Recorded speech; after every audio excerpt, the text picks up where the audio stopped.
చిత్తూరు జిల్లా సచివాలయంలో జిల్లా అభివృద్ధి సమీక్షా కమిటీ సమావేశంలో జిల్లా ఇన్ఛార్జ్ మంత్రి మరియు రాష్ట్ర రవాణా శాఖ మంత్రి మండిపల్లి రాంప్రసాద్ రెడ్డి, జిల్లా కలెక్టర్ సుమిత్ కుమార్, చిత్తూరు ఎంపీ దగ్గుమల్ల ప్రసాదరావు, ఎమ్మెల్యేలు గురజాల జగన్మోహన్, మురళీమోహన్, పొంగనూరు నియోజకవర్గం టీడీపీ ఇన్ఛార్జ్ చల్లా రామచంద్రారెడ్డి పాల్గొన్నారు.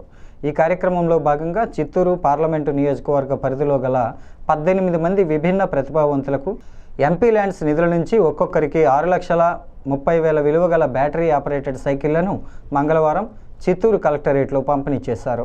అనంతరం టీడీపీ సీనియర్ నేత, టౌన్ బ్యాంక్ మాజీ చైర్మన్ షణ్ముగం కుమార్తె, తెలుగు మహిళా కార్యదర్శి శ్రీదుర్గ ఇటీవల మృతి చెందిన నేపథ్యంలో వారి స్వగృహానికి వెళ్లి వారి చిత్రపటానికి నివాళులర్పించి కుటుంబ సభ్యులను పరామర్శించి ఓదార్చారు.